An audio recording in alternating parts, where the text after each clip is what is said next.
Bueno, ya estamos en línea. Hola a todas, todos, todes. Vamos a dar unos minutitos nomás, tal vez para ver si se van sumando algunas personas y vamos a iniciar.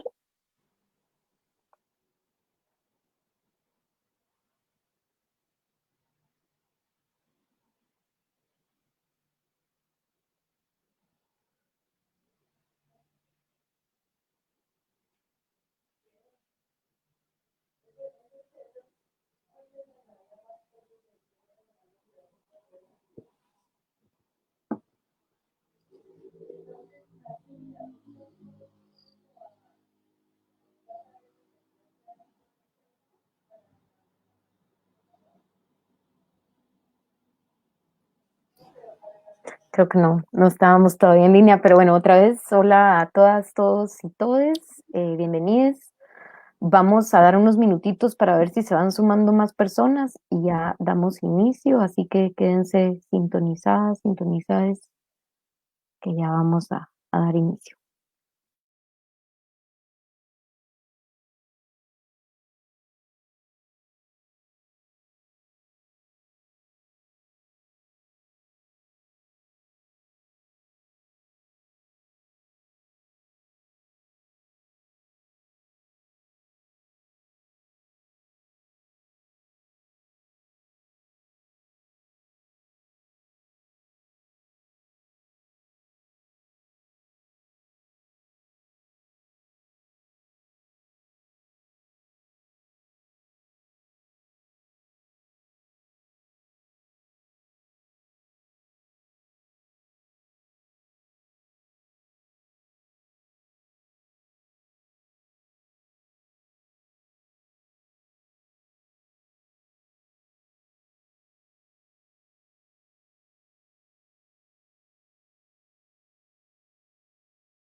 Saludos, Lisette, qué gusto poder saludarte.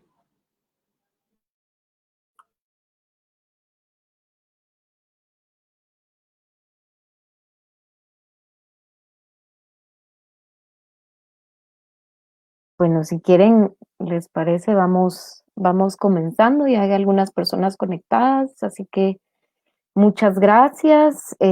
Bienvenidas, bienvenidos, bienvenidos a esta actividad eh, que se llama Femestizajes, reflexionando en torno a los cuerpos y sexualidades racializadas de ladinas mestizas en Guatemala. Queremos contarles que esta es una actividad en el marco de nuestra campaña Hasta Volvernos a Abrazar, que es un poco los movimientos que hemos estado generando, ¿verdad? Para mantener el contacto y la cercanía, pues, con las personas, con la comunidad, también como equipo y colectiva de Canil, ¿verdad? Ha sido muy importante generar estas actividades, ¿verdad? Y también contarnos un poquito, ponernos al día, tomarnos el pulso de qué son, ¿verdad? Como las reflexiones, los sentimientos, las sensaciones, las emociones que se nos han estado moviendo en esta cuarentena, ¿verdad? En los diferentes ritmos que cada una y cada una ha llevado, ¿verdad? Algunas pues desde la casa en cuarentena y otras que nos ha tocado igual trabajar desde fuera, pero un poco pues el sentido de estos espacios es para podernos compartir, ¿verdad? Y, y compartir con ustedes lo que hemos estado sintiendo desde Centro Canil. Mi nombre es Numa Dávila, yo soy parte de Centro Canil y trabajo en el área de investigación. Pude el año pasado y en los últimos años acompañar la investigación de femestizajes que publicamos recién el año pasado. Y pues desde la cual esperamos generar este tipo de espacios, ¿verdad? De diálogos colectivos, de diálogos críticos, ¿verdad? Que nos atraviesen, que nos interpelen y que nos acudan un poco los lugares en los que estamos situadas. Y pues para dar inicio a esta actividad, yo quisiera pues presentar, ¿verdad? Y contarles que hoy estoy acompañada de dos cómplices y autoras del libro de Femestizajes. Una de ellas, bueno, ambas guatemaltecas, pero una de ellas radicando en Colombia, y Yolanda Aguilar, Ana Lucía Robles Camey, que está en Colombia, y Yolanda Aguilar, que está pues ahorita radicando en Guatemala. Así que quisiera pedirles a las compas si gustan presentarse y contarnos un poquito más pues de quiénes son, ¿verdad? Gracias.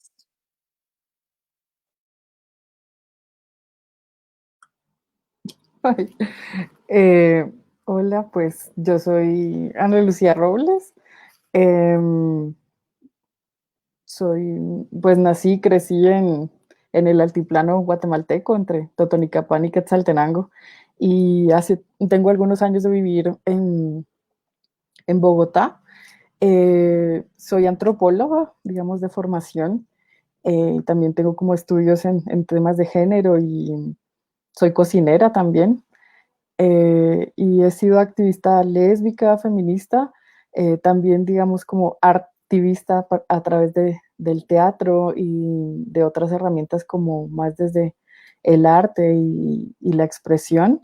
Y actualmente activo desde Las Gordas Sin Chaqueta, que son una colectiva eh, feminista, lésbica, que desde Bogotá hacemos reflexiones en torno a la gordura como un acto político y a las intersecciones que se dan en las cuerpas gordas. Pues no sé qué más contar de mí, eh, solo decir que estar lejos de Guatemala me ha permitido, creo yo, también como tener un espacio mental para poner un poco como en perspectiva las cuestiones que tienen que ver con mi propio mestizaje y con la configuración tan particular de Guatemala en torno a estos temas. Y me parece lindo, digamos, poder como traer estas reflexiones como más recientes a dialogar con este espacio y con esta investigación en particular que tejimos y que dialogamos hace tantos años y que finalmente Yolanda logró materializar. Entonces, pues estoy contenta de estar acá. Gracias por la invitación.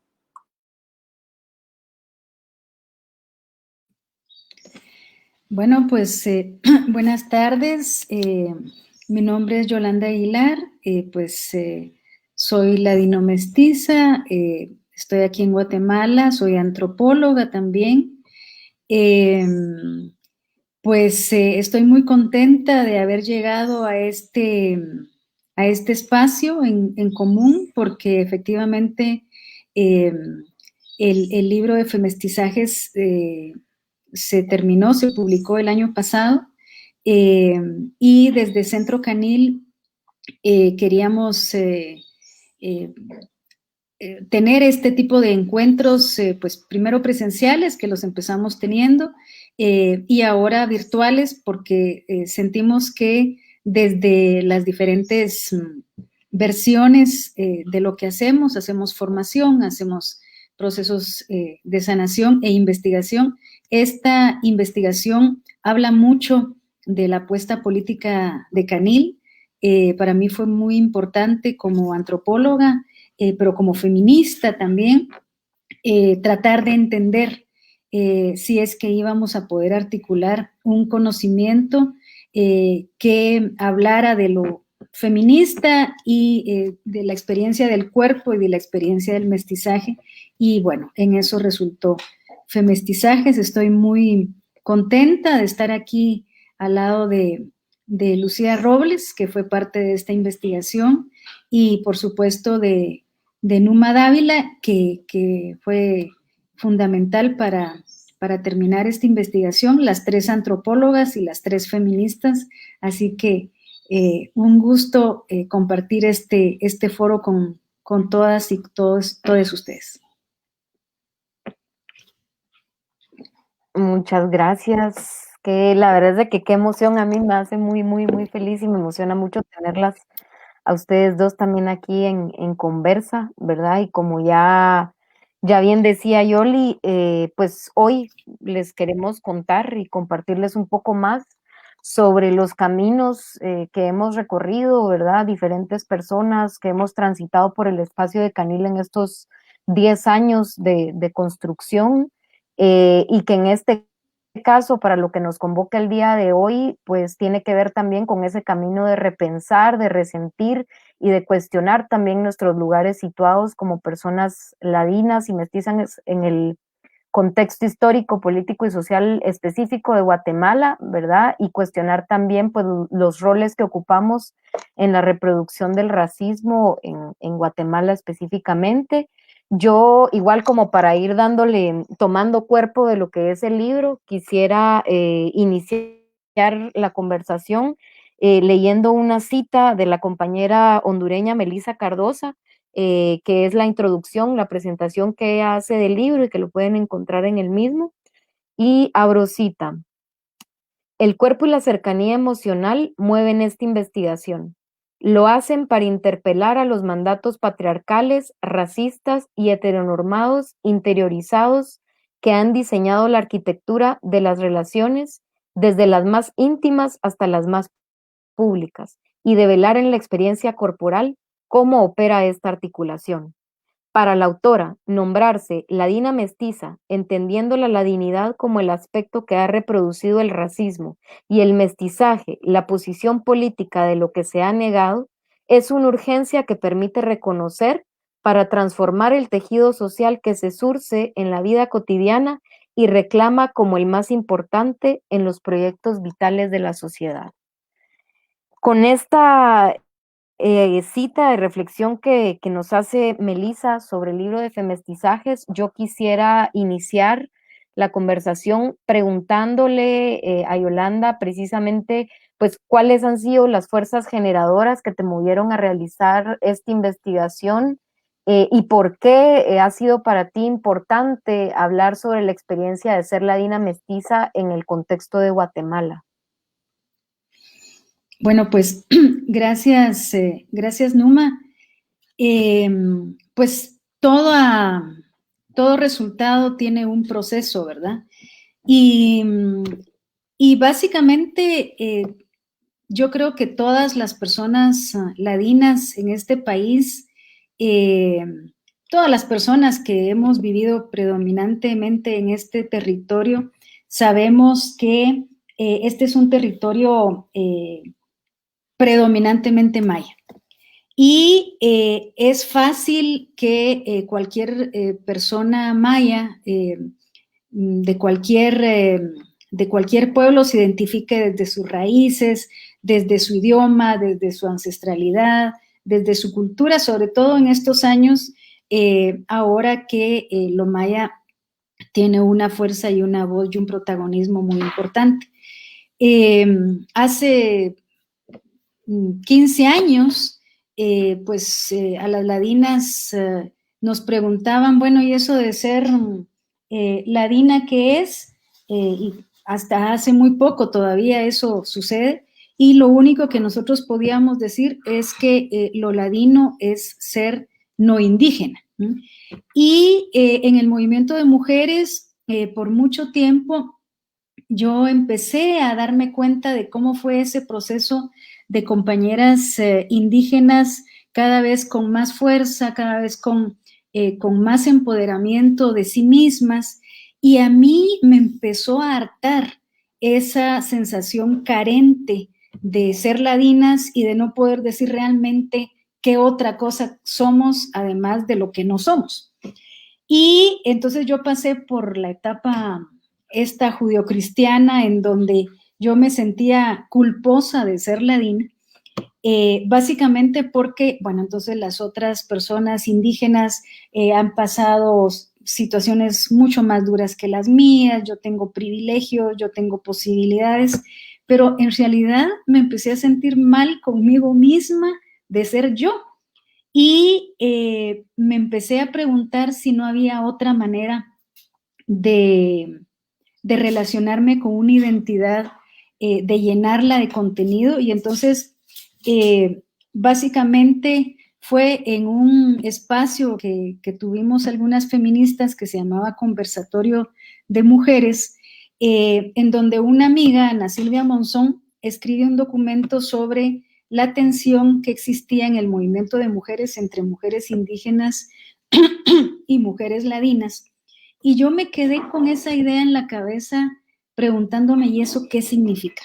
¿Qué significa esa tensión? Muchos años después, efectivamente como en el 2010, cuando ya tenía como un año más o menos canil, entonces dije, no, yo tengo que entender qué significa esto. Y la única manera de entender esto, en realidad, fue llamando a otras amigas, cómplices, colegas, feministas, ladinas, que vivían en ese entonces en la capital, pues ahí estuvo Lu y otras compañeras, y entonces empezar a preguntarles y a reflexionar junto con ellas qué significa esto de ser ladina. Y bueno, a partir de eso salió el tema del mestizaje y qué significa ser mestiza. Y qué significa además ser feminista ladina. Entonces empezaron a surgir una serie de discusiones muy interesantes, y resulta que también otra interrogante que yo tenía era, bueno, ¿por qué si las ladinas tenemos esta experiencia y tenemos este cuerpo y somos feministas, ¿por qué sentimos tan fuertemente nuestra experiencia de sexualidad en el cuerpo, pero por qué no sentimos de la misma manera nuestro ser ladina? Entonces, realmente yo ni siquiera sabía qué preguntas hacerle a las compañeras, simplemente yo quería dialogar con otras similares, con otras compañeras que tuvieran esta experiencia similar a la mía, y así empezó. Entonces, para responderte, Numa, empezar diciendo que tal vez fue la investigación trató de ser un acto de honestidad conmigo misma y con las realidades que subyacentemente vivíamos las compañeras que teníamos esta identidad de ladinas y otras como mestizas, y empezar a preguntarnos y a dialogar para no seguir viendo a las otras y siempre interpelar a las otras, sino que empezar a interpelarnos a nosotras mismas y ver si podíamos llegar a acuerdos, a valoraciones que nos fueran aclarando a todas un poco de qué se trataba este asunto de ser ladina mestiza y de tener una experiencia similar. Entonces, por ahí empezó la investigación. Muchas gracias, Yoli. Sí, ahora me gustaría precisamente, ¿verdad? Como esto fue un tejido, digamos, de reflexiones de distintas mujeres múltiples, de distintos lugares y experiencias también. Me gustaría preguntarle a Lu, como parte de las mujeres que compartieron y hilvanaron esos sentipensares en esta investigación, ¿qué reflexiones hace la investigación de femestizajes que aporten a la discusión sobre los mestizajes y el racismo estructural en Guatemala? Yo, bueno, antes de contestar a tu pregunta, creo que me, me voy a pegar un poco como a lo que venía contando Yoli, que me hace también preguntarme cómo llegué yo a la investigación. Y es que yo creo que digamos, para mí, esta cuestión de la tensión del mestizaje y de lo ladino y esta sensación de vacíez y de descontento con ese lugar particular, digamos, desde el cual vivir el cuerpo y vivir el ser mujer y vivir el ser, digamos, en el altiplano guatemalteco, me generó desde muy pequeña unas experiencias, digamos, como muy particulares en el cual, digamos, la tensión esta que existía entre el mundo ladino y el mundo indígena se me hacían mucho más palpables, así como esta reproducción, digamos, muy sistemática de esta diferenciación entre cuerpos muy similares, desde unas desde unos razonamientos y desde unas explicaciones que no me hacían sentido, de manera, digamos, como más intuitiva, me llevaron a hacerme cuestionamientos que quedaban sin respuesta en los diferentes espacios a los que tenía acceso como una niña mestiza, digamos, en ese contexto. Y eso me llevó a mí a la antropología y, y ahí, digamos, tampoco tuve como una posibilidad de satisfacer estos cuestionamientos, digamos, como desde esta mirada más académica y casi que de externalizar tu experiencia y verla siempre como una cuestión de los otros, como una mirada, digamos, ajena y no desde el propio malestar del cuerpo. Y eso me hizo también alejarme un poco de la antropología, pero me llevó como a acercarme al feminismo y ahí también fue como una experiencia como un poco chocante, como sentir que si bien iba encontrando un poco más de respuestas, también habían unas limitaciones muy claras porque habíamos trasladado de manera, digamos, inconsciente muchas de las maneras que teníamos de relacionarnos a nivel de sociedad guatemalteca a los espacios de las relaciones entre feministas. Sin embargo, claro que habían cuestionamientos más explícitos en esos espacios y sobre todo yo creo que el malestar eh, que tenía, digamos, como un volumen más alto que en el resto de los espacios, por el hecho de que el feminismo nos permite, digamos, como cuestionar más cosas, etcétera, pero yo creo que nuestros acercamientos feministas hasta hace algunos años eh, estaban también bastante como limitados o no nos habíamos atrevido incluso como a cuestionar el propio feminismo eh, y a romper yo creo que habíamos creado unos lugares como sagrados del feminismo que no nos atrevíamos a cuestionar. Entonces, también dejó de ser suficiente para mí como lugar para buscar respuestas. Y obviamente, digamos, mi práctica como lesbiana sí me permitió también ser más crítica de muchas de esas relaciones y yo creo que también hacer como algunas asociaciones o algunos paralelos entre ciertas prácticas que teníamos, eh, digamos, como de corte más racial a prácticas que teníamos de corte como más heterosexual como sociedad y ver ahí que habían algunas prácticas que a mí me parecían que tenían como, que funcionaban, digamos, de manera como paralela o que se complementaban.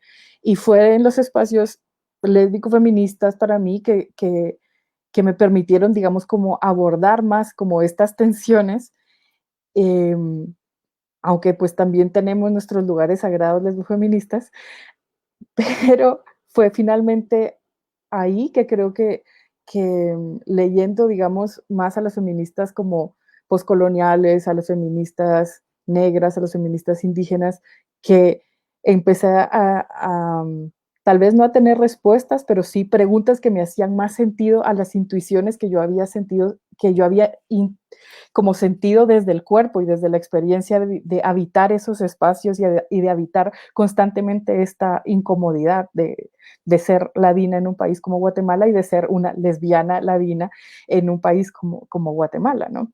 Estas incomodidades del cuerpo. Entonces, a mí me parece que una de las cosas que hace esta investigación es que yo creo que hace aportes como a varios niveles, pero uno de los grandes como aportes que siento que hace a la discusión sobre el mestizaje y el racismo es partir de una innovación metodológica, si le queremos llamar así, eh, y que va más allá de lo que conocemos como una investigación participativa, porque yo creo que esta investigación realmente fue como un tejer reflexiones juntas, ¿sí? Y porque no sentía ninguna de nosotras como esta persona que observa desde la lejanía y ve a las otras como hormigas y las estudia, ¿no? Como nunca sentí esa ajenidad de la persona que está haciendo la pregunta teórica y las otras que le contestan, ¿sí? Y esta como distancia entre primera y tercera persona que normalmente tenemos en nuestras prácticas académicas.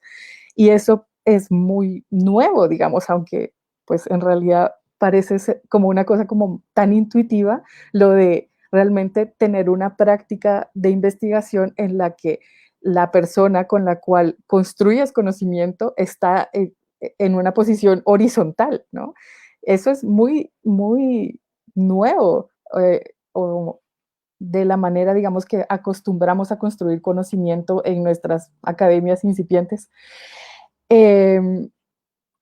Digamos, y además también como poner de verdad en la práctica el punto de vista como el lugar básico para la enunciación y darle un valor de conocimiento a la experiencia corporal y a la experiencia de la piel de cada una, me parece que es algo como muy novedoso, porque siento que la mayoría de las reflexiones que tendemos a hacer del mestizaje, de lo ladino, del racismo estructural, etcétera, se quedan solamente en lo teórico y dejan por fuera la piel, las emociones, los sentimientos y las subjetividades de las personas que habitamos esos lugares y que reproducimos esas prácticas.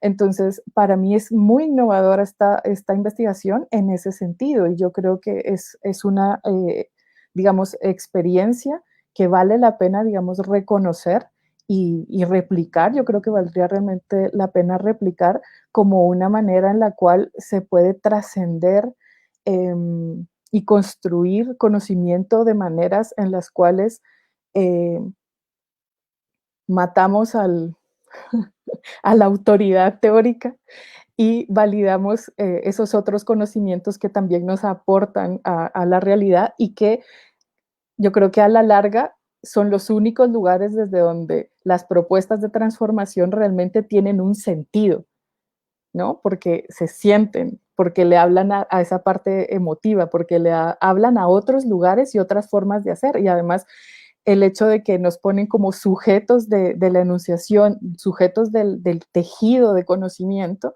también nos habilita una responsabilidad y una capacidad, digamos, y un reconocimiento de nuestro poder de hacer y de transformar. Entonces, yo creo que eso es muy, muy transformador, porque si algo necesitamos es dejar de ver tanto el mestizaje como la reproducción del racismo como una cuestión que es de los otros o que no tiene que ver conmigo.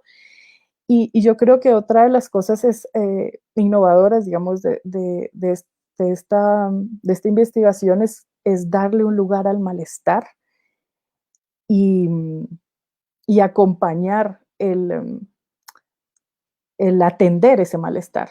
No de una manera como médica, digamos, o asistencialista, ¿no? Pero acompañarnos de verdad como compañeras que reconocen que el lugar desde el cual están hablando no es un lugar cómodo.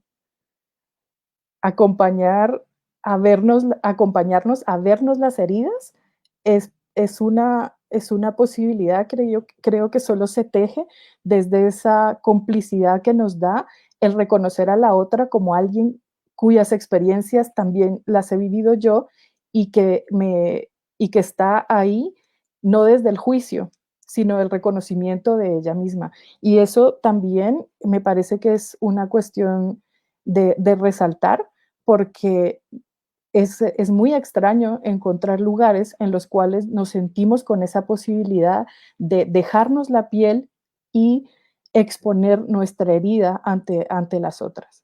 Y si no es desde el atender esa herida, tanto a nivel individual como darle un lugar en la narración colectiva, que no vamos a poder transformar ni realmente como habilitar posibilidades de transformación que sigan hablando desde lugares que no le ponen atención a esos dolores, a esos malestares y a esa emocionalidad que se nos descoloca cuando tratamos estos temas que, que nos han dolido tanto, digamos, históricamente. Entonces, me parece que eso, digamos, es muy, muy válido y es uno de los aportes como más grandes. Aparte de que teóricamente yo creo que pues hace una revisión muy exhaustiva de todas las fuentes y de todos los autores que han intentado como ir a ver qué es esto del ladrino y cómo se estructuró nuestra sociedad desde esta marca de la racialización y cómo unos nos hemos vuelto reproductores de este sistema y a la vez como opresores de nosotros mismos al ser entrenados para oprimir y tal. O sea, entonces teóricamente yo creo que también hace una revisión muy exhaustiva y me parece una referencia como imprescindible para hablar de estos temas, ¿no? Yo creería que para las personas que vivimos ese espacio nos permitió también trascender la soledad de las preguntas que nos estábamos haciendo y espejearnos, ¿no? Ese poderoso ejercicio feminista de los grupos de mujeres, que me parece también súper rescatable para cualquier otro grupo que quiera, digamos, como comenzar a hacerse esas preguntas que realmente necesitan tiempos y espacios para ser atendidos y para generar propuestas. Y bueno, me quedo allí para no ocupar más el espacio.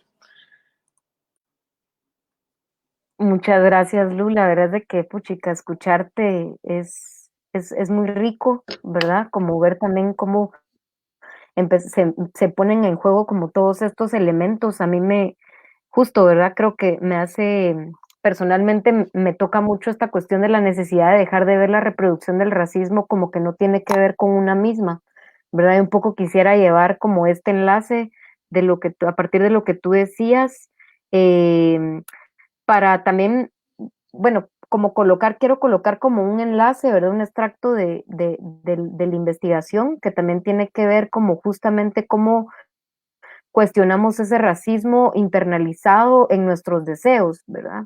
Entonces yo quiero compartirles un extracto de la investigación que propone. La construcción del deseo racializado es, pues, algo que nos confronta directamente, porque requiere de la honestidad necesaria para vernos y deconstruirnos. Al reconocer que hemos transitado por subjetividades permeadas por el blanqueamiento, nos veremos compelidas a reconocer que hemos vivido desde privilegios que han formado parte de redes que violentan, humillan, discriminan y reproducen privación. No es lo mismo ni se siente igual desear profundamente desde lo que auténticamente sentimos y somos que desear porque hemos aprendido a consumir algo que se nos ha impuesto como aspiración. Un poco a partir de lo que propone este pasaje del libro, yo quisiera preguntarte, Lu, desde tu perspectiva, ¿qué rol juegan los cuerpos y las sexualidades de las mujeres en torno a los mestizajes y a la reproducción del racismo? ¿Y por qué es importante reflexionar en torno a ello como parte de nuestros movimientos y apuestas políticas feministas?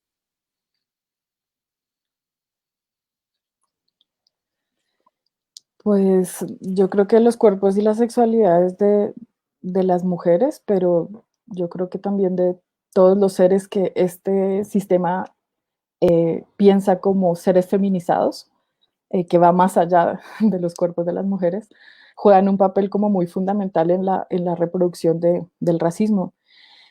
En nuestras sociedades es imposible pensar el proceso de la asignación de género como algo separado de lo que en la investigación nombran como asignación de la racialización, ¿no? Como en nuestras sociedades esa experiencia está completamente enlazada, ¿sí? Es la historia de nuestro origen como sociedades colonizadas y que es como, sí, la violación sexual es la parte fundante, digamos, como de este capítulo de nuestra historia y lo que funda de alguna forma la estructura que conocemos hoy en día. Porque en ese momento se estableció un orden donde todos los binarios van a pasar a ser binarios jerárquicos, ¿no? O sea, como la raza es quien termina, digamos, de amarrar esta construcción y esta como proyecto de humanidad donde la civilización occidental blanca, heterosexual, etcétera, se vuelve todo lo contrario de lo animal, natural, femenino, etcétera, cuya única posición posible, digamos, dentro de este sistema es ser oprimido y ser controlado, ¿no? Nos volvemos también el peligro ante esa fuerza superior y eso sabemos que solo se puede establecer desde el ejercicio de la violencia. Entonces, es muy importante para este sistema colonial, patriarcal, capitalista que conocemos, el crear unas subjetividades que habiten estos lugares de opresión, que son los únicos que nos posibilita, ¿sí? Y la manera en que lo hace es a partir del uso de todas las instituciones posibles, la escuela, la iglesia, el Estado, y hacernos cómplices de ese sistema y educarnos para reproducirlo es una parte fundamental de cómo se reproduce, porque entonces es como la gran estrategia, ¿no? Como convencernos de que ese proyecto nos pertenece y es además como se vuelve parte de nuestro proyecto de ser individual y de nuestro ser social, esta aspiración a ser como más civilizadas, más blancas y además a los cuerpos, digamos, feminizados, nos deja pocas vías para llegar a esa aspiración y parte de esas vías de llegar a esa aspiración tienen que ver con satisfacer al poder, con someternos voluntariamente y de manera casi que agradecida a ese poder, ¿no? Entonces, internalizamos una actitud de servilismo ante ese poder y nos volvemos expertas en blanquearnos para ascender socialmente. Y el blanqueamiento, digamos, de nuestro ser y de nuestros cuerpos es una cosa muy fuerte porque va a pelear con nuestra herencia genética, con nuestra herencia cultural, con nuestro lugar en el espacio que nos dice otras cosas, que nos da cuenta de otros sentidos, ¿sí? Y entonces vamos a constantemente querer parecernos más a eso que nos han vendido como nuestro gran proyecto personal y como nuestro gran proyecto social, ¿no? Para muchos de los cuerpos feminizados, digamos, la cuestión del blanqueamiento pasa por cumplir con los cánones de belleza para ser seres deseables ante ese otro ser que al desearnos nos valida, ¿no? Y porque es el único lugar casi que nos deja el patriarcado a las mujeres y a los cuerpos feminizados es el ser a partir de el deseo y de la mirada del otro. Entonces, ese deseo activo está casi que solo puesto en el otro y no en nosotras. Y eso, digamos, es una cuestión que va en contra completamente de las propias capacidades y habilidades y propiedades de nuestro cuerpo, que es un cuerpo deseante, es un ser deseante. Entonces, ¿cómo llegamos a cumplir, digamos, con ese lugar? Es a partir de educarnos en reprimir y en negar y en sublimar las necesidades, las pulsiones, los deseos más genuinos, más auténticos y más ligados a la vitalidad de nuestras cuerpos. Entonces, es clave cómo el control de nuestras cuerpos le habita la posibilidad de ese otro desde el poder y desde el dominio eh, en base a nuestra propia anulación, ¿no? Porque controlar los cuerpos de las mujeres, las sexualidades de las mujeres va a permitir reproducir la mano de obra necesaria para el gran proyecto civilizatorio, eh, volvernos unos seres productivos en términos de lo que el capitalismo habilita para nosotros como seres productivos y como seres además heterosexuales, y todo lo demás lo marginaliza y lo vuelve como algo prohibido y negado. Entonces me parece como súper importante que podamos entender cómo funcionan esos lugares y cómo hemos aprendido la reproducción de esos sistemas desde nuestras propias subjetividades y desde nuestro propio deseo, y cómo todas nuestras prácticas relacionales finalmente están habitadas desde ahí porque están diseñadas para ese sistema. Entonces se vuelve muy transformador el poder, primero, hacernos conscientes de cómo funciona, y segundo, comenzar a ensayar cómo desobedecer o cómo traicionar esos mandatos. Desde que he estado pensando, digamos, en todo esto, pues una de las palabras que más se me viene a la cabeza cuando hablo de estas cosas es la palabra traición, porque, porque yo creo que, bueno, por una de las cosas es que creo que hacer el cuestionamiento de todas estas cosas es traicionar a nuestra cultura. Con toda la carga, digamos, como de culpa que eso tiene, porque yo creo que sí habitamos un montón de culpa al hacernos estos cuestionamientos, porque sentimos que estamos destruyendo esas mismas cosas que nos dan sentido. Pero pues, como decía Ansaldúa, hay que traicionar esas culturas porque primero nos traicionan.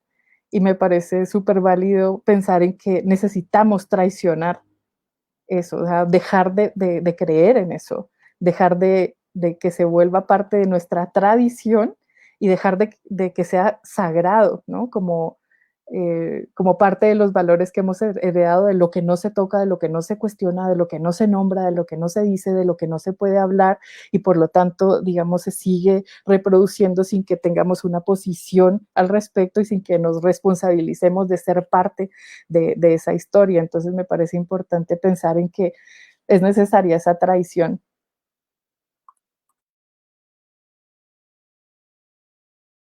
Gracias, Lu. Justo con esa idea, quisiera acabar de enlazar con la otra pregunta para Yolanda, ¿verdad? Precisamente como esos actos de desobediencia a los mandatos.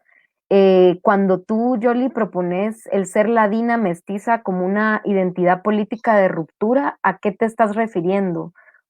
O si nos pudieras contar un poco más, porque es también como una parte muy importante de la apuesta política del libro, ¿verdad?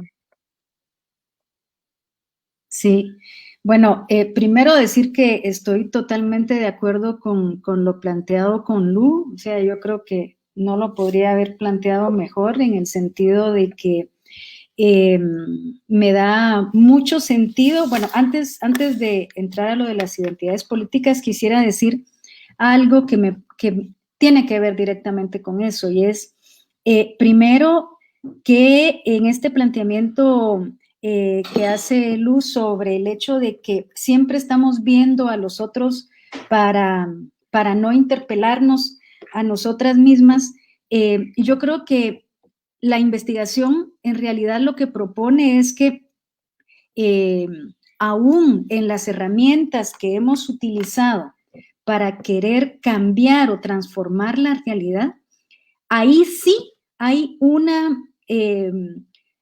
apropiación de las mismas herramientas y de los mismos mandatos que nos da el sistema, y muchas veces no nos damos cuenta. Entonces, queremos cambiar y ser absolutamente transgresoras, pero seguimos hablando de que sexo y género son dos cosas diferenciadas, cuando ya los transfeminismos nos han hablado de la integralidad y de cómo no podemos seguir fragmentando y separando problemáticas que vivimos en los mismos cuerpos. Entonces, lo primero que quisiera decir es que efectivamente el libro abona en articular las subjetividades, los cuerpos, las sexualidades y el racismo, porque también abona en vincular las emociones que vivimos en los cuerpos con las propuestas políticas, que pareciera que hasta ahora mucho en los movimientos sociales y en el feminismo también pareciera como que son dos cosas que no tienen nada que ver. Y entonces la apuesta del libro de Femestizajes es precisamente la complejidad y la articulación, que valga decir, ya no podemos seguir pretendiendo transformar la sociedad desde discursos simples, superficiales, que se quedan en hablar del tema de género como una cuestión de un mandato social y ni siquiera abordamos nada de la sexualidad. Entonces, esto me sirve precisamente para articular. Esto me sirve para articular esto que tú me preguntabas, Numa, en el sentido de que ahí en Guatemala hubo más o menos en los años 90 discusiones muy interesantes que se estaban gestando en los movimientos sociales sobre, concretamente en el movimiento de mujeres, estábamos hablando de las identidades asignadas, que son aquellas que se nos asignan por la cultura, por los mandatos de la sociedad, por las redes familiares, y unos años después, precisamente otra antropóloga, Maya Quiché, María Jacinta Chong, escribió su tesis de antropología sobre las identidades políticas mayas. Y entonces, las feministas estábamos hablando de las identidades asignadas de mujeres y empezamos a hablar de las identidades políticas de feministas, y en el movimiento indígena se hablaba de las identidades asignadas indígenas, ¿verdad? Porque fue una categoría asignada por la colonia, y se empezó a hablar de la identidad política maya como una identidad asumida por propia decisión, y que en general tanto el feminismo en aquel entonces como lo maya fueron signos de identidad que se empezaron a asumir por las y los sujetos sociales. Entonces, este tema de la identidad ladino-mestiza viene un poco, toma las discusiones que se estaban generando en ese sentido. En el caso concreto de lo ladino-mestizo, surge como una identidad digamos, mixta. Por un lado, como ya decía Lu, se afirma que, y en el libro hay más o menos una narración histórica de cómo se va gestando el concepto ladino, y el concepto ladino ahora es muy evidente reconocerlo como un concepto, una categoría que surge históricamente como un grupo, que se aplica a un grupo que estuvo situado políticamente para servir al poder.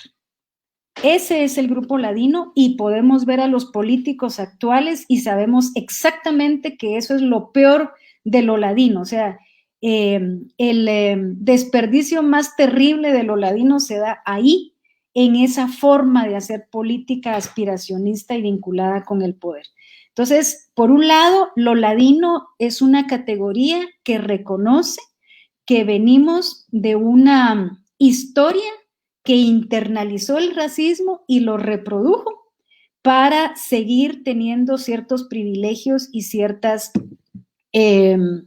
digamos, para huir de la opresión y de la esclavitud que se le asignó a los pueblos indígenas. Pero por otro lado, lo mestizo, que en Guatemala ahora se ha nombrado más lo mestizo, pero en general lo mestizo se ha negado porque lo mestizo en esta categoría política lo que pretende es decir, queremos recuperar lo que hemos negado. Y es una historia que viene de haber huido de la opresión. Entonces articulamos las dos categorías, lo ladino y lo mestizo, como identidad política, y lo planteamos como identidad política de ruptura. Entonces, ¿con qué? Bueno, además hay que decir que la identidad política mestiza, quien lo plantea en el feminismo, o de donde yo tomo la categoría, es de Rita Segato. Rita Segato ha planteado que precisamente lo que ha sido negado en toda América Latina es esta riqueza del mestizaje que sí somos, pero que lo mestizo se ha utilizado estrictamente como el mestizaje. Bueno, ahora somos una mezcla, tenemos sangre española e indígena, y entonces ya por eso somos mestizos. Entonces, la propuesta no es esa. Por eso es que el libro plantea desde el principio que no estamos planteando femestizajes no es una discusión sobre temas étnicos, ¿no? Porque la identidad política ladina mestiza se sitúa en la línea de las discusiones políticas y no en la línea de las discusiones sobre lo étnico.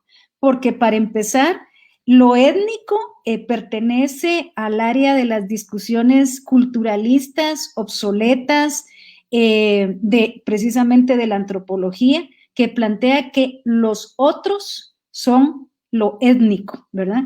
Y quien nombra lo étnico se sitúa desde Occidente, desde una mirada de poder. Entonces, para empezar, ¿con qué se rompe? Con las discusiones sobre lo étnico.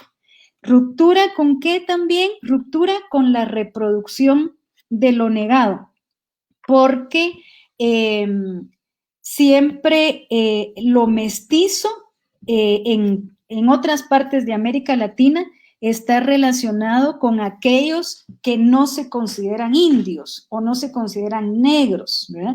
En Guatemala no se asumió el concepto mestizaje precisamente porque huimos. Lo ladino huyó totalmente de las raíces, de cualquier raíz que nos vinculara con lo indígena especialmente. Y ahora lo que queremos es recuperarlo. No interesa si lo mestizo es más quechí o más quiché, no nos vamos a meter a esas discusiones, sino que así como lo feminista, así como lo maya, queremos posicionar el concepto de lo ladino mestizo como una identidad política. ¿Con qué otra cosa queremos romper y proponer esta identidad política de ruptura? Con la herencia colonialista de los feminismos. Ya decía Lu, por ejemplo, que los feminismos había un momento en que ya solo por ser feminista éramos la quinta maravilla y parecía que podíamos tener la verdad solo por el hecho de ser feministas. Y la intencionalidad de cuestionar constructivamente los feminismos, sobre todo los feminismos mestizos o ladinos, y ahí sí ya me extiendo no solo a Guatemala, sino a América Latina, pasa por el hecho de que esa tensión de la que se ha hablado entre mujeres ladinas y mujeres indígenas pasaba por el simple hecho de que no porque las otras compañeras tengan una identidad que yo no tengo, sino porque yo no entiendo en mi cuerpo por qué por qué me nombro como no racializada, ¿verdad? Es decir, lo ladino ha sido yo no soy indígena. Y entonces eso me excluye de la posibilidad de que yo me reconozca racializada. Y lo mestizo es racializado, querramos o no, tengamos conciencia o no, precisamente porque el mestizaje es la fusión cultural, política, económica, todo lo que comemos, todo cómo nos alimentamos, cómo hablamos, todas estas formas son mestizas. Entonces, queremos romper también con este imaginario de que los feminismos no han tenido nada que ver con el colonialismo y con esas visiones occidentales, y por supuesto que han tenido que ver. Y finalmente también rupturas con nuestros propios recorridos, con nuestras propias historias familiares, con la internalización de los racismos en nuestras propias historias y en nuestras genealogías, y también con los silencios, es decir, nombrar la identidad política de ruptura ladino-mestiza, que es, digamos, la última parte de esta propuesta del libro, tiene que ver con que necesitamos hacer un ejercicio de humildad y un ejercicio de interpelación de quiénes somos nosotras y nosotres, de qué ha pasado por nuestro cuerpo. Y el hecho de que yo sea feminista no quiere decir que tengo todas las razones, ni porque yo soy heterosexual voy a hacer todo mal. Es decir, salgamos de las cajas, de las categorías en donde, como bien decía Lu, también seguimos trabajando lo binario y los opuestos. Hay muchos matices en la realidad y bueno, pues ese es el sentido de hacer esta propuesta, no para que sigamos en el debate de la escuela de historia y de antropología, en donde indios y ladinos sigue siendo la misma discusión, sino para posicionar, hablemos de identidades políticas, situémonos conceptual, metodológicamente y en la vida desde la interpelación del lugar que ocupamos, y tal vez ahí podamos empezar a hacer otro tipo de diálogos. Por ahí lo dejaría yo. Sí, cabal, Lu, no sé si querés abonar un poco a la... Es que yo quería decir algo que, bueno, no sé, para mí, digamos, como el llamado o la invitación a pensar esta identidad política ladina, me parece que es también como no utilizar lo mestizo como el lugar cómodo donde desdibujamos la historia desde la cual venimos, porque es como la salida más fácil y como políticamente correcta, ¿no? Como, no, entonces ya soy mestizo, entonces todo bien porque también reconozco mis dos partes y no sé qué tal, porque no es tan fácil. Entonces me parece que también es como no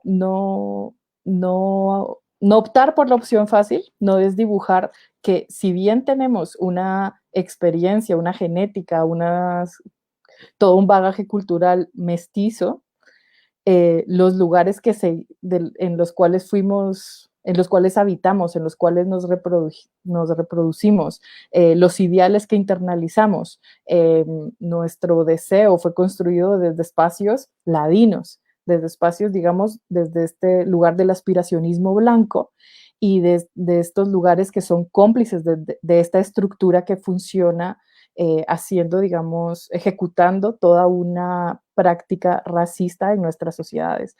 Entonces, me parece como fundamental no perderlo, como no desdibujar nuestra complicidad y nuestro papel como reproductores de esta estructura y de estas subjetividades, ¿no? Y no quedarnos como en la parte cómoda. Gracias, Lu. Un poco justo, ¿verdad? Con esto de cómo no quedarnos en ese lugar de comodidad, lo enlazo con la siguiente pregunta, que tiene que ver con precisamente, ¿verdad? Quienes estamos reflexionando sobre y desde nuestros cuerpos ladinos mestizos, enunciamos mucho la relación entre nuestros privilegios, la reproducción del racismo y la necesidad de hacernos cargo. Entonces, esta pregunta un poco para las dos, ¿verdad? Sobre qué implicaciones políticas, afectivas y espirituales tiene para ustedes dos la expresión de hacernos cargo, lo que implica, bueno, más que la expresión, lo que implica, ¿verdad? El hacernos cargo.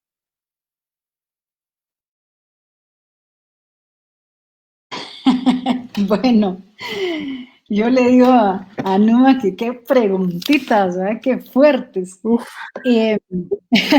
Literalmente, uf. Sí, yo aquí sí me parece muy, muy importante decir que hay algo que ha sucedido, yo lo veo muy concretamente en Guatemala, pero creo que tal vez podríamos verlo en otras partes de América Latina y en los movimientos sociales, y es que hay mucho políticamente correcto. Y entonces, la definición de hacernos cargo, yo creo que tiene que ver con, bueno, ¿qué es lo que nos toca asumir como responsabilidad histórica? Porque efectivamente, digamos, es como, ya decía Lu, es muy cómodo posicionarme y decir, no, antes se decía, no, es que yo, por ejemplo, soy, qué sé yo, soy de izquierda y porque soy de izquierda yo acompaño a todos los pobres del mundo, por decir algo, ¿no?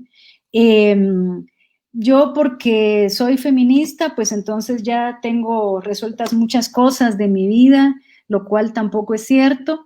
O en este caso, yo porque soy mestiza, pues entonces ya yo no soy racista, ¿verdad?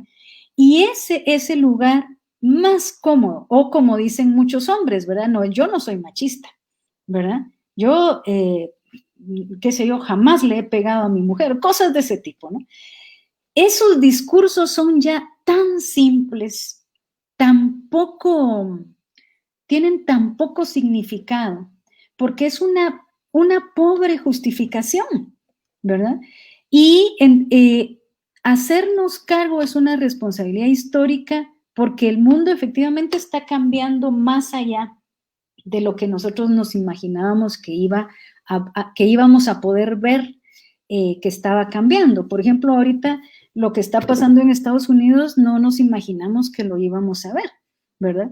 Las luchas en la calle, la gente en Chile sigue saliendo a la calle, hay como un nivel de transformación social que tiene que ver cabalmente con esto que preguntabas, Numa, de implicaciones políticas, afectivas y espirituales, en donde ya no nos podemos hacer los locos sobre esto no es conmigo, ¿no? Hay una etapa que estamos viviendo en este tiempo, creo yo, que tiene que ver con que hay manifestaciones masivas en todas partes del mundo, en donde estamos viendo que los sistemas políticos, financieros, económicos, ese sistema ya no sirve, se está cayendo a pedazos porque no le sirve a la gente, porque la institucionalidad, por ejemplo, del heteropatriarcado, de las heterosexualidades ya no le sirve a nadie porque son instituciones rígidas, ¿verdad? El amor, la sexualidad, las iglesias, el fundamentalismo, todo eso son instituciones creadas para mantener un sistema y muy cómodamente habemos grupos sociales en donde decimos, no, es que esa no es mi lucha, eso no me pasa a mí, ¿verdad? Pero hacernos cargo de nuestras coherencias personales, de nuestros vínculos relacionales, de la sanación de nuestras heridas, de aprender de cómo cada una, pero cada familia, cada colectivo se hace cargo de no reproducir los mandatos del poder en su propia vida, de salir de la desconfianza, la competencia, la envidia, del maltrato a nuestros cuerpos. O sea, ¿cómo hacemos para hacernos cargo? Haciéndolo. Y cada quien sabe de qué se tiene que hacer cargo. Es decir, aquí no hay discursos políticamente correctos porque lo políticamente correcto ha servido para reproducir más de lo mismo. ¿Sí? Y yo diría que hoy cabalmente hablaba con una persona en donde yo decía, una de las cosas que necesitamos metodológica y conceptualmente entender es que si queremos que en nuestros países hayan políticas públicas y estados que realmente estén al servicio de las poblaciones que los eligieron, ¿no? Que yo a mí en este momento no creo en ningún estado, ¿verdad? Por lo menos en América Latina o en muy pocos, pero concretamente en Guatemala lo que tenemos ahí es lo peor de la sociedad, ¿verdad? Pero si quisiéramos llegar a cambiar eso, necesitamos empezar a generar procesos profundos de formación, procesos de acumulación política, lo que hemos llamado la reconstrucción del tejido social, ya no desde esos discursos baratos de, no sé, ideologizados que ya repetimos sin entender, sino desde las coherencias políticas. Y las coherencias políticas tienen que ver con que yo puedo hacer afuera lo que puedo hacer en mi vida, lo que puedo hacer en mi colectivo, lo que yo puedo generar en mi comunidad. Si yo digo que, no sé, que la cultura de la no violencia, pero yo no he logrado poner límites al maltrato que hay en mi vida, pues estoy diciendo una cosa y estoy haciendo totalmente otra. Entonces, básicamente, yo diría que hablar, enunciar nuestros privilegios, la reproducción del racismo y la necesidad de hacernos cargo, tiene que ver con no voltear la cara y decir, no, a mí no, conmigo no tiene esto que ver, sino decir, yo estoy en esta postura, en la vida esto es lo que me tocó y debo de reconocer que el sistema está internalizado en mi experiencia. Por lo tanto, tengo una experiencia que desestructurar, que descolonizar, ideas, pensamientos, emociones, y para eso hay un largo camino que recorrer. Es decir, yo creo que ya, no por casualidad, ya pasaron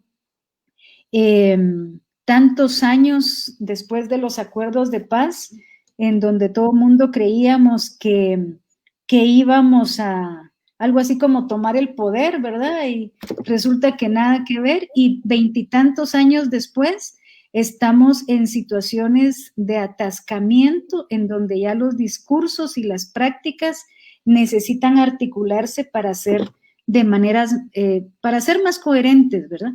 Y pues bueno, creo yo que este tiempo nos puede permitir aprender a ser más coherentes y a reconocer más que tenemos un trabajo con nosotras y con nosotros mismos por hacer.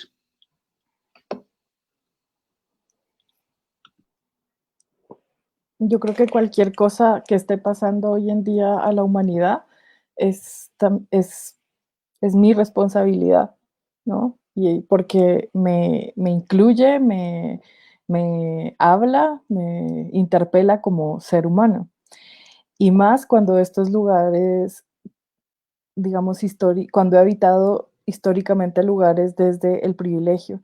Pero yo creo que hay una cosa, digamos, que cuando decimos hacernos cargo, siento que muchas veces leemos esa frase desde la culpa.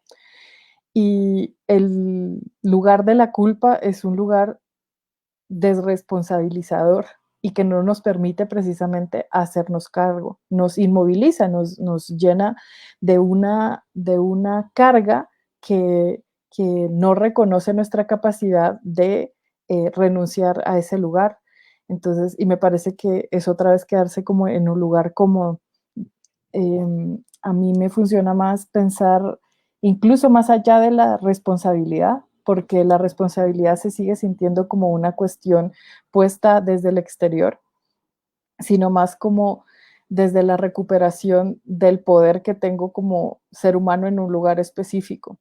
Yo creo que cuando hablamos de responsabilidades o de responsabilizarnos de algo, sigue habiendo una lectura desde una imposición externa de una obligatoriedad que me es impuesta, no desde el sentir y no desde mi posibilidad de elegir y de actuar como una sujeta. Siento que necesitamos recuperar el poder que tenemos, cada quien desde su sitio, y hacernos cargo, en ese sentido, de recuperar nuestro propio poder para actuar, ¿sí? Cada quien sabe qué necesita hacer para liberarse y para habilitar un espacio desde el cual poder hablar. Y yo creo que si habilitamos esos espacios, van a haber múltiples respuestas a las necesidades que hoy en día nos interpelan y no una única respuesta, porque necesitamos esa multiplicidad de acciones y desde cada uno de los lugares y de los territorios para que esas respuestas tengan un sentido en el lugar en el cual actúan. ¿Sí? O sea, no hay respuestas únicas, entonces esa respuesta de por dónde actuar o qué es lo que se necesita hacer, cómo se transforma esta realidad que me toca o cómo me hago responsable yo en este lugar que habito, no es una respuesta que va a venir desde fuera. Y yo creo que esa es una cosa que también hemos malentendido y que muchas veces, por ejemplo, los hombres nos preguntan, ¿no? Bueno, pero yo como hombre, ¿qué hago? ¿No? O le preguntamos no sé, a las mujeres indígenas o a las mujeres negras, como yo como mestiza, pero no sé qué hacer o qué decir, o por dónde es la cosa, díganme ustedes, denme la respuesta. Y ese tampoco es como el lugar, ¿no? O sea, yo creo que cada quien tiene que responsabilizarse de su historia y por qué no construir colectivamente esos lugares que necesitamos para trascender nuestras propias limitaciones e imaginar otras propuestas como para transformar.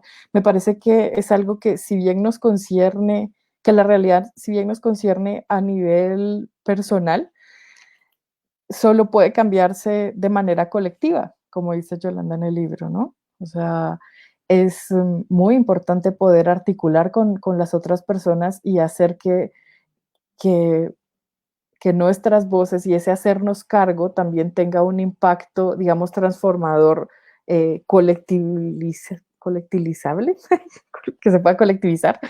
Y me parece que también al hablar, digamos, de los privilegios y de los lugares de privilegio, es también necesario como vernos con compasión, ¿sí? Y lo cual no quiere decir ponerse como en el lugar de la víctima, que también es un lugar como muy cómodo ¿sí?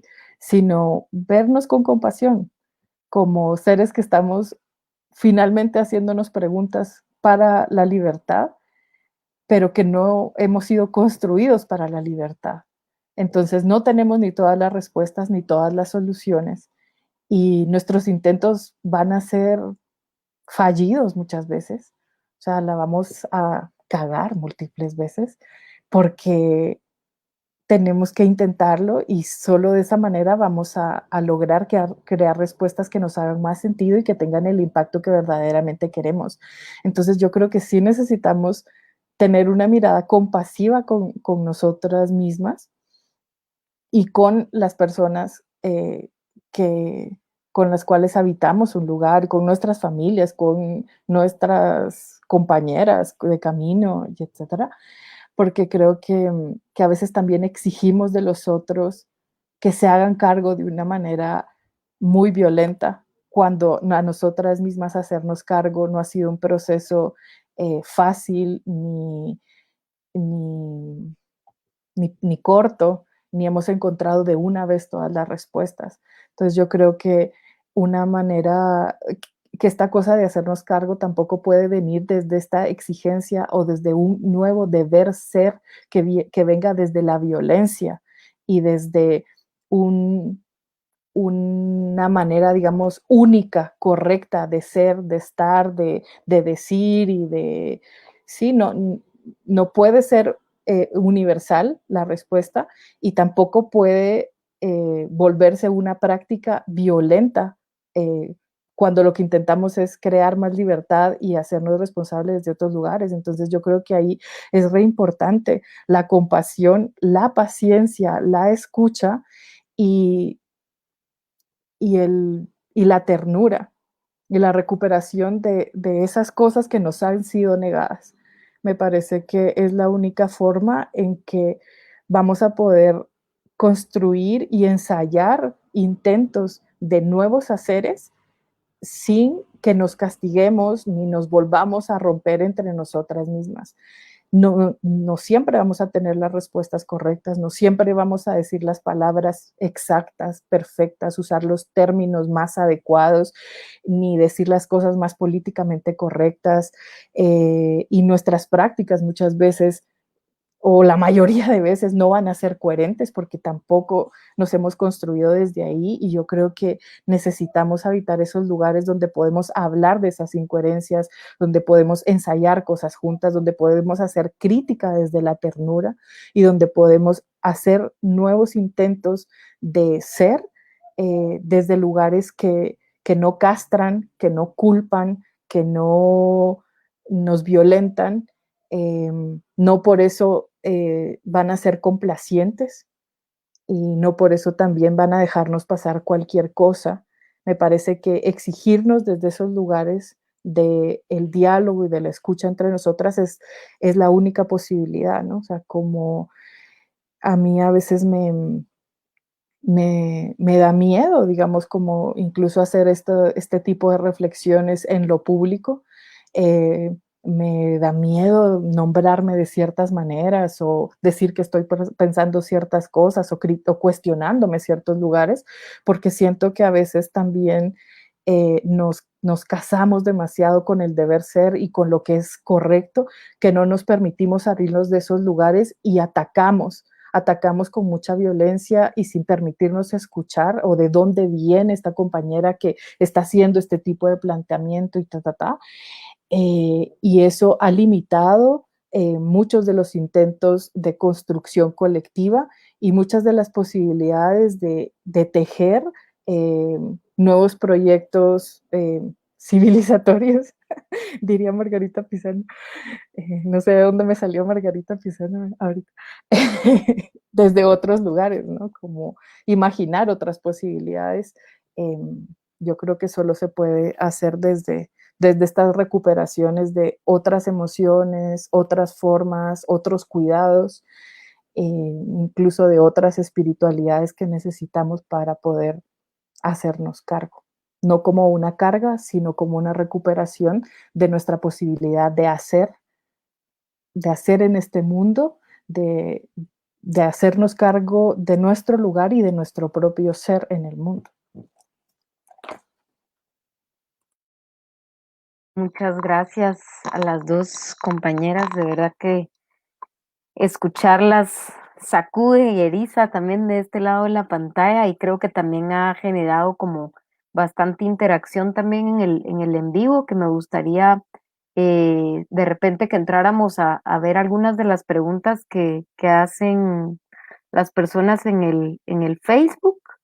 Entonces voy a compartir la primera de Stacy Velázquez, que nos pregunta: ¿es posible despojarse de la etiqueta racial, o sea, que dejen de vernos por raza? Pregunta Stacy.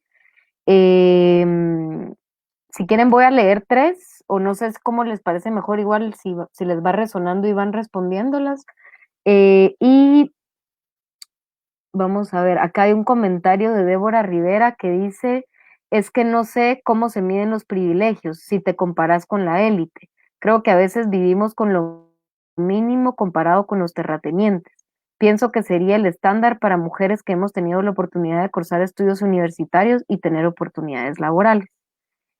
Y finalmente, esta que también que esta es pregunta, dice Gabriela Aguilar: y si nos regeneramos, reconstruimos, descolonizamos desde la sanación profunda, ¿deberíamos seguir denominándonos ladinomestizas? Porque la palabra tiene mucho poder y seguir denominándose de una manera que justamente nos despertó y permitió arrancar un proceso de sanación y un proceso de sanación, y sí, tal vez me sigo autodenominando así, pues me puedo quedar ahí y no seguir evolucionando. Me encanta este foro, gracias, abrazos. Por ahora leo estos y quienes quieran responder.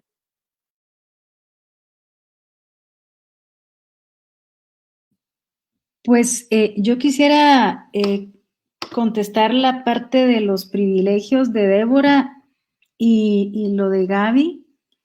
Decir que creo que cuando nosotros hablamos de privilegios, hablamos de, por ejemplo, concretamente en la experiencia guatemalteca, es un privilegio no haber sido discriminada por el racismo, es decir, no haber sido excluida por el racismo. Al tener un tipo de piel, al hablar un idioma, al tener, sí, también situaciones económicas de privilegio es en relación a quienes no lo han tenido, pero simplemente el hecho de no haber vivido racismo en nuestro país ya nos sitúa en una situación, digamos, de privilegio en relación a quienes sí lo han vivido. Yo creo que claro, esto está muy relacionado también con las capas medias y por eso la investigación es solo sobre ladinas y mestizas porque, bueno, es nuestro grupo de referencia y porque no queríamos hablar de las otras y que también tienen privilegios, sino queríamos hablar de nosotras. Pero a mí sí me parece que el privilegio no está solo relacionado con las cuestiones económicas, aunque también de manera muy importante, sino con el hecho, pongo dos ejemplos que están en el libro. Uno es quienes vivimos desde una situación de heterosexualidad en la institucionalidad de la heterosexualidad, es decir, quienes tenemos una pareja varón, por ejemplo, tenemos ciertos privilegios en relación a quienes tienen una pareja mujer con mujer u hombre con hombre, ¿verdad? Porque la sociedad te da un estatus, ¿verdad? Y un reconocimiento por tener el privilegio de pertenecer a una institución que es reconocida y validada socialmente. Lo mismo pasa si no estás en el grupo que es excluido por su color de piel o por su idioma o por su vestimenta, porque obviamente nosotros vamos a pertenecer al grupo de la norma, ¿verdad? Y eso sí que hay que deconstruírselo. Y ya decía Lu, es bien difícil. Hay compañeras que han dicho, bueno, es como hablar en contra de nosotras mismas. Yo no creo que sea hablar en contra de nosotras mismas, sino que es más bien desempolvarse las cargas que se nos han asignado y salir de la situación de confort en las que ese privilegio nos ha mantenido. Cuando se nombra el hecho de hacernos cargo, en este caso concreto, el hacernos cargo significaba reconocer, por ejemplo, de qué redes familiares vengo yo y cómo en mi familia se ha reproducido el racismo de una u otra manera, ¿verdad? Y reconocer que yo vengo de ahí es tanto como reconocer que en mi familia, yo puede ser mi familia, pero hay muchas cosas que yo necesito sacarme del cuerpo para empezar a darme cuenta de que puedo vivir desde otras maneras. Y a eso me refería con sacar de nuestras vidas ciertos mandatos o patrones culturales que son difíciles porque los hemos aprendido de los seres que más hemos querido, ¿no? Entonces, en ese sentido, creo que los privilegios se dan en multiplicidad de formas y aunque los sectores medios, digamos en el caso que pone Débora, pues tener un título universitario no quiere decir que tengamos plata, ¿verdad? Entonces hay muchos matices sobre los privilegios, pero creo que sí es importante decir que cuando nombramos lo personal es político, nos referimos a que sí hay un trabajo individual que hacer. Yo creo que generacionalmente algunas podremos algunas cosas y otras generaciones van a poder otras cosas que van a ser mucho más revolucionarias que las que pudimos generaciones anteriores.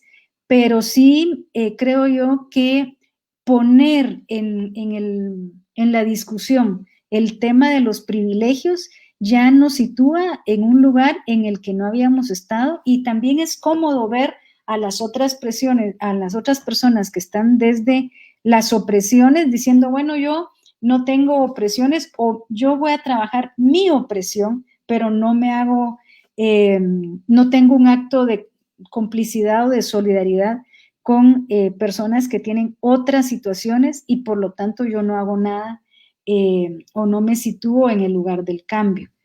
Y finalmente, bueno, estoy de acuerdo con Gaby. Pienso que el camino es realmente muy largo. Y ahorita, cuando yo estaba escribiendo este libro, a mí me pareció importante denominar el concepto de ladino-mestizas precisamente para generar estas discusiones.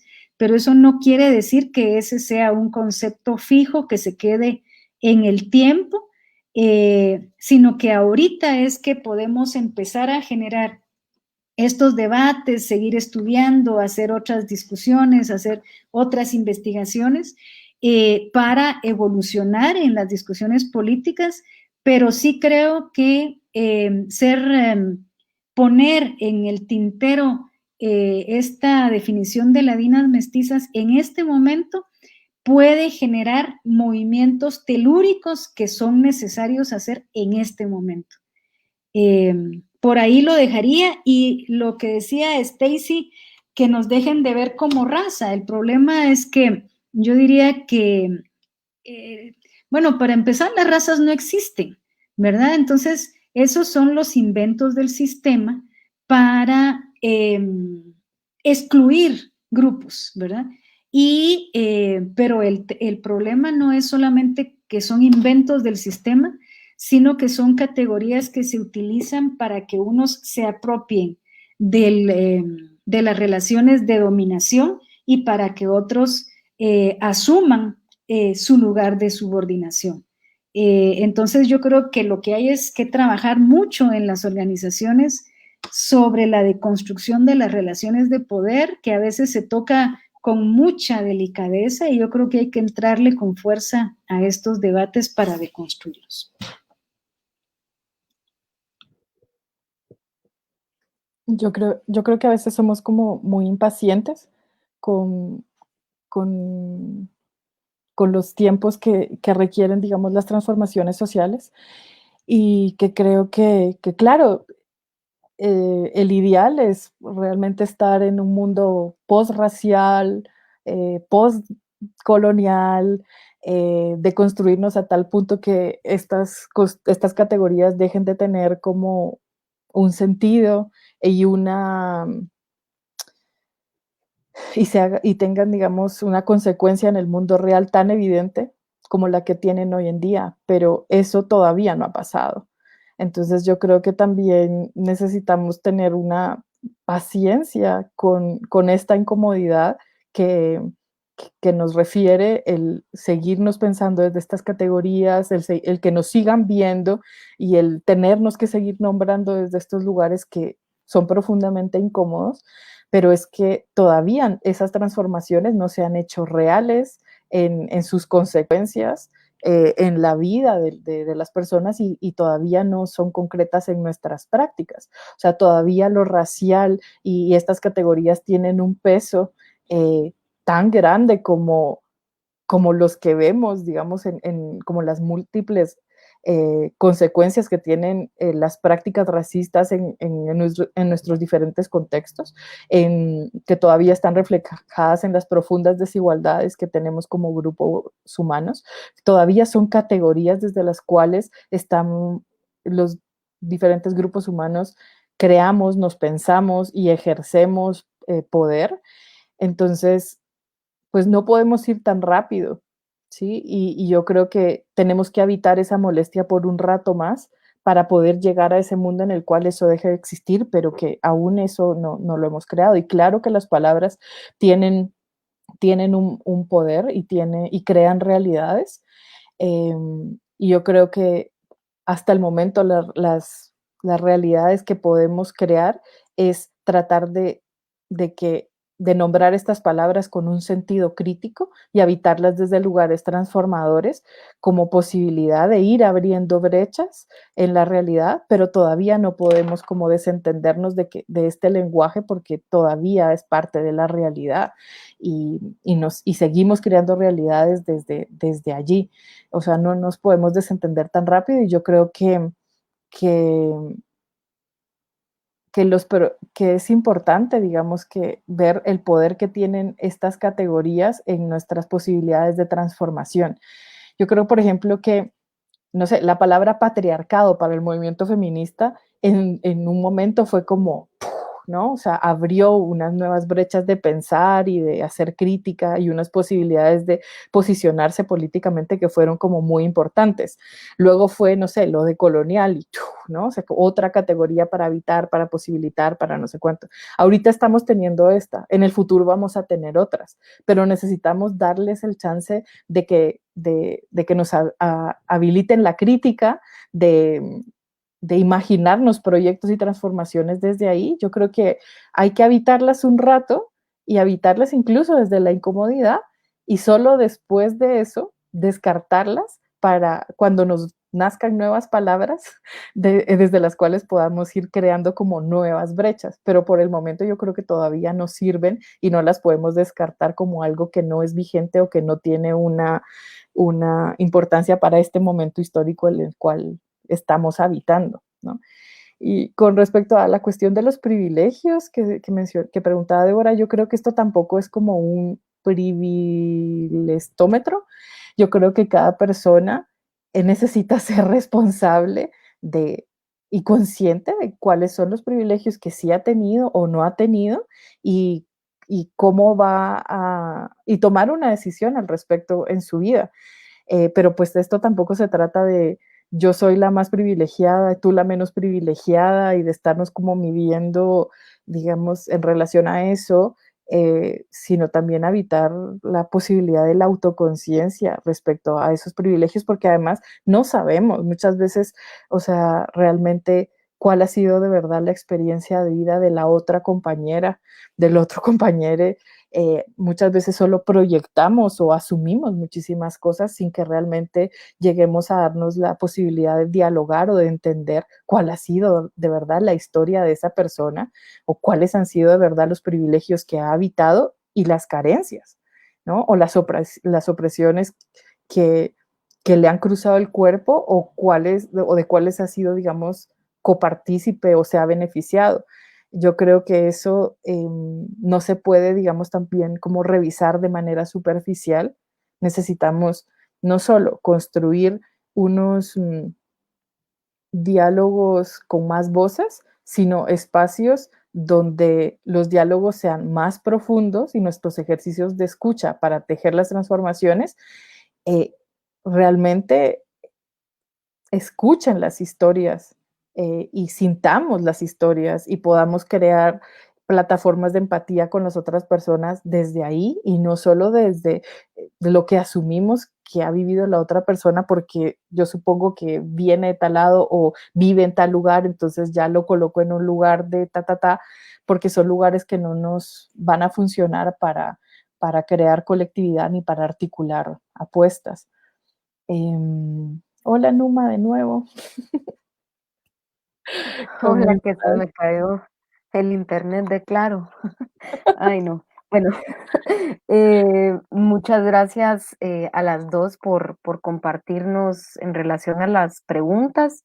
Yo, en lo que igual vemos si hay alguna otra pregunta desde el público, quisiera contarles, ¿verdad?, en lo que hemos estado trabajando como Centro Canil en estos últimos meses y en lo que continuamos como cómplices aquí las 3 personas que estamos reunidas y otras compañeras más. Bueno, un poco en este salto a la virtualidad y a partir de la experiencia de la investigación, ¿verdad? Y la necesidad de, ahí sí, de transmutar, ir haciendo nuevas cosas, pues decidimos y hemos estado en la construcción del diplomado, del primer diplomado virtual que vamos a dar como Centro Canil, que lleva por nombre Diplomado Virtual Cuerpos y Sexualidades Racializadas, es la primera promoción. En este diplomado, pues vamos a estar participando, bueno, las profesoras quienes van a facilitar las sesiones, pues es Yolanda Aguilar, Lucía Robles, Cecilia Mérida y María Jacinta Schon. Ellas son el grupo, digamos, de profesoras que van a estar acompañando este proceso. Queremos contarles también que este va a ser un proceso de 12 sesiones, tiene una duración de 6 meses y este proceso se va a desarrollar a partir de 4 sesiones al mes, ¿verdad? Entonces, durante estos 5 meses, todos los sábados va a haber una sesión, ¿verdad? En la que 2 de esas sesiones son presenciales, digamos, directamente, bueno, no presenciales, sino en comunicación y diálogo con la facilitadora, mientras que otras 2 de esas sesiones se proponen como un espacio autogestionado por los integrantes del grupo de personas participantes para pues compartir igual reflexiones, ¿verdad? Cuestionamientos, sentires, emociones. Y está así planteado el proceso que vamos a llevar y contarles también que va a ser un proceso que va a dar inicio, esperamos, el 22 de agosto, ¿verdad? Tenemos las inscripciones abiertas y para las personas que quieran más información, nos pueden escribir, por favor, un correo al siguiente correo que voy a dar ahorita, que es formación@sanacioncanil.org.gt.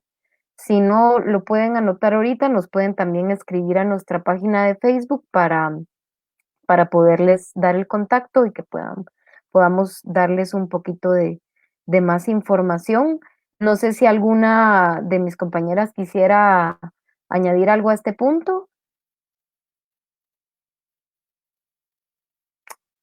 Pues en el contexto del diplomado, bueno, si no, pues decirles que igual estamos como muy emocionadas y maquinando ahí mucho eh, para que este espacio se dé, y igual agradecemos pues que puedan compartir, ¿verdad? Las publicaciones para llegar a más personas y ir nutriendo mucho más y pluralizar más las conversaciones en torno a estas experiencias.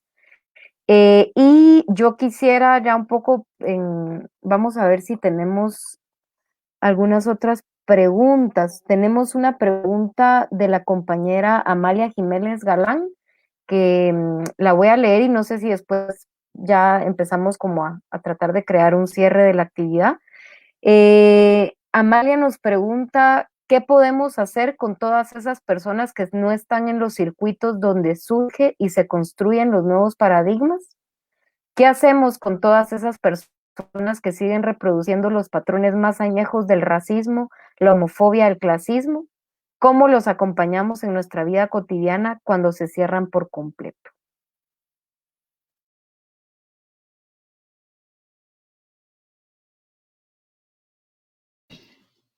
Eh,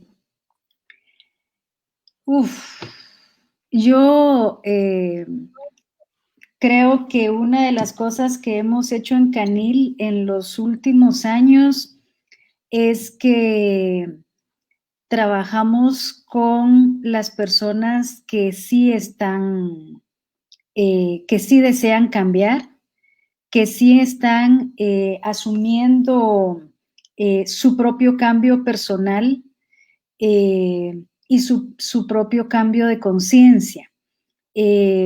Por mucho tiempo nosotros nos preguntamos, por ejemplo, cómo hacíamos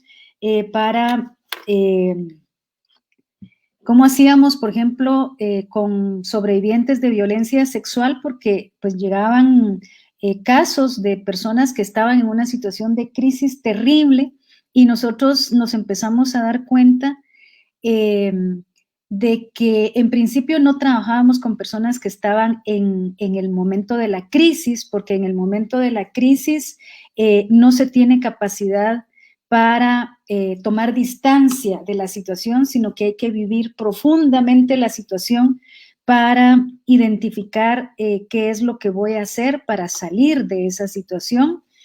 Y por eso es que, entre otras cosas, en Canil hemos trabajado mucho los duelos. Los duelos son procesos que nos permiten ir tomando distancia de situaciones que nos han hecho daño o de patrones culturales que hemos reproducido en donde ya no queremos estar ahí. Pero las personas que tienen el beneficio de ejercer el racismo y se quedan en esa situación, en esa comodidad de ejercer el poder y bueno, no están en el circuito del cambio, pues la verdad es que yo personalmente diría, nosotros no tenemos nada que poder hacer, porque el cambio de conciencia, como ya se decía, no es un cambio en donde yo pueda convencer a alguien de que tenga que cambiar, sino que el cambio llega por autoconvencimiento, por la autodefinición y convicción de que yo quiero hacer algo para cambiar. No lo podemos hacer ni siquiera con las personas más cercanas de nuestra vida, porque aunque nosotros querramos cambiar a la otra persona, la persona no cambia si no quiere cambiar. Pues con los sectores más poderosos es mucho más difícil, digamos, en esa relación de tú a tú o de pares. Creo que ahí es donde los cambios colectivos tienen gran y profundo significado. Estamos viendo, por ejemplo, ahora que Estados Unidos, que ha sido un pueblo y un gobierno muy rechazado en muchos lugares del mundo por el ejercicio del poder imperialista y digamos, los abusos, porque se creen los dueños del mundo, finalmente en su país están generando grandes movilizaciones sociales y ahí es donde los sectores de poder pueden empezar a cambiar cuando se den cuenta de que no tienen otra opción más que el cambio, pero los cambios de conciencia individuales, grupales, comunitarios, se dan así en esos niveles. Hay niveles de cambio que se van gestando como una onda en el agua, ¿no? Empiezan de lo personal, lo relacional, lo comunitario, lo organizacional, lo colectivo, hasta que sea un cambio social y cultural. Yo por ahí lo dejaría, creo que ahí sí no me hago cargo de, cambios de conciencia de personas que no estén interesadas en el cambio, pero que de todas maneras la humanidad y el planeta ahora están en un momento de transformación profunda y creo que va a llegar el momento en que esto se pueda ir dando por el peso que tiene la necesidad de construir equidad y equilibrio en la convivencia humana, porque de lo contrario, pues esto no puede permanecer así eternamente, ¿no? Y cada quien pone su granito de arena. Yo creo que muchas veces nos toca, digamos, realmente como ser muy, muy sabias al momento de elegir nuestros frentes de batalla, porque pues no van a ser todos y Yo creo que necesitamos alejarnos desde el lugar de las salvadoras o de yo te voy a venir a decir qué es lo correcto, porque eso a veces también nos coloca como en lugares de superioridad moral frente a los otros. Yo creo que, mm, que hay momentos en los que podemos elegir esa batalla y está bien, de tratar de convencer o no sé, o de hacer reflexionar a otras personas, pues yo creo además que en nuestros círculos cercanos, o a mí en lo particular me sucede un montón con mi familia, a veces tengo energías para darme a la pelea de decir eso que estás diciendo es racista o ese comentario es homófobo o o no me parece que, o eso que estás diciendo está reproduciendo unas ideas xenófobas o así, pero no siempre soy capaz de hacerme cargo de esa conversación y de lo que resulta de esa conversación. Y yo creo que también algo que funciona un poco más, creo yo, es hablar desde las emociones, porque no, es más difícil digo, recibir cualquier cosa si vienen desde el lugar del deber ser o de si yo ya te estoy juzgando o calificando de una manera eh, descalificatoria. Digamos, si estoy ya de entrada invalidando o calificándote como que eres así o así o así, va a ser más difícil recibir. Y yo creo que si bien eso es algo como que entiendo en teoría, en la práctica es muy difícil hacer, como cuando nos vemos en un contexto donde claramente para nosotras la reacción de la otra persona o sus maneras de hablar o de hacer son racistas o son homófobas o son xenófobas o son misóginas o tal, realmente tener un diálogo con esas personas es complicado. Es complicado y muchas veces es más válido, digamos, resguardarnos de esos lugares. Pero yo creo que si vamos a elegir cómo darnos esa batalla, lo mejor es hacerlo desde un lugar donde escuchamos a la otra persona y donde hablamos a la emocionalidad más que a la racionalidad, porque hay más posibilidad de establecer un diálogo desde ahí que desde el otro lugar, ¿no? La racionalidad nos permite como escindirnos y quedarnos puramente en argumentos y que van a tener que ver más con nuestra capacidad de discurso que con una verdadera reflexión desde la experiencia y la emocionalidad, pero pues es difícil y yo creo que no siempre vamos a poder habitar ese lugar ni tenemos por qué. Eh, y yo creo que también tenemos que pensar que probablemente nosotras también hemos estado en ese lugar. Eh, y Y desde ahí, digamos, ¿cómo nos hablaríamos a nosotras mismas cuando estamos en esos lugares? ¿No? O sea, nosotras también hemos sido racistas, homófobas, etcétera, y yo creo que colocarnos ahí nos pone en un lugar distinto al de la superioridad moral. Y tal vez nos puede dar como algunas pistas de cómo podemos entablar diálogos que realmente sean transformadores. Y yo creo que también otra manera de dar la batalla es hablar desde el ejemplo y es transformar nuestras prácticas.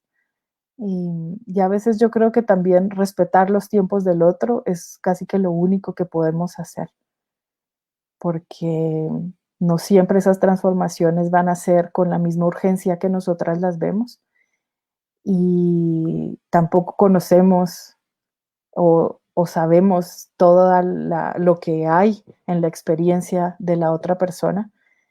Y yo creo que ser cómplice de los sistemas de opresión, la única manera de ser cómplice de los sistemas de opresión y de reproducirlos es también es ejercer un alto nivel de opresión y de violencia contra nosotros mismos. Entonces, yo creo que no hay que olvidarnos de eso. Una persona que está haciendo un comentario súper homófobo o súper racista cuando no ha podido ver su propio mestizaje o su propio cuerpo desde otro lugar que no sea, digamos, la homofobia o el racismo, está ejerciendo violencia contra sí mismo, contra su propio cuerpo, contra su propia historia. Y yo creo que no podemos olvidarnos nunca de eso. ¿Sí? Nadie puede violentar a otro sin violentarse antes a sí mismo o sin cercenar muchas de las intuiciones y de las emociones y de las cosas más básicas de nuestra humanidad. Y entonces yo creo que la compasión también debe habitar esos lugares, aunque reconozco que nunca es fácil y que la mayoría de veces yo misma en esos lugares quiero ahorcar a la otra persona y sacudirla y decir como, ¿cómo puedes hablar así? Y tengo poca paciencia y prefiero resguardarme en mi burbuja de la comodidad donde todos hablan mi idioma y no hay comentarios gordofóbicos, ni homofóbicos, ni racistas, ni no sé qué, pero esa burbuja es muy pequeña y el mundo real está allí, ¿no? Eh, es más fácil pensarlo que practicarlo, pero pues ahí es, en esa lucha estamos. Muchísimas gracias, Lu, y muchísimas gracias, Yolanda. Vamos justo llegando al momento de ir cerrando este espacio, ¿verdad? Recordarles también a todas las personas que nos están viendo que tenemos el libro a la venta, el libro de femestizajes. Por ahí aparece un número de teléfono desde el que estamos coordinando envíos para poderles hacer llegar el libro. Eh, Así que bueno, saben que nos pueden contactar por ahí. También yo, bueno, quisiera pues nuevamente, ¿verdad? Agradecerles a las dos también, como ahí sí la confianza, ¿verdad? La amorosidad y también la fuerza para nombrar las cosas que hoy pusimos a circular y que conjugamos y que se conjugaron en este espacio. Me quedo justo con estas palabras con las que cerraba Lu, y de por más espacios y más diálogos desde esas emocionalidades que nos permitan situarnos, ¿verdad? En el tiempo y en el espacio histórico que habitamos. Y también quisiera recuperar, pues ahí sí también la fuerza y el poder de la atención, ¿verdad? Que también ha sido desde ahí, desde donde han emergido como todas estas reflexiones y estos temblores, movimientos internos y externos que nos han llevado a, a estas reflexiones. Y bueno, ¿verdad? Creo que este es un ejercicio político precisamente para romper con esos silencios históricos, ¿verdad? Y les agradezco mucho. Yo para dar un poco cierre a este cuerpo que echamos también hoy a través del libro, quisiera cerrar el espacio como cierra el libro de Femestizajes, también para que les quede la llamita encendida, con una cita de Luisa Muraro, y dice: he descubierto y aprendido que el hecho de exponerme al encuentro de otros, en ciertas condiciones, constituye una fuente de existencia libre, no solo y no tanto por todo lo que con otros se puede hacer, sino por todo lo que cambia si una misma está dispuesta a cambiar. Me quedo con esto, les agradezco mucho, me voy con el corazón muy contento también y espero que podamos seguir teniendo estos espacios de desobediencia colectiva y de compartirnos desde la experiencia. Nos vemos a la próxima y estén pendientes de nuestras demás actividades porque seguimos con la campaña hasta volvernos a abrazar. Así que muchas gracias a todos y que tengan feliz noche.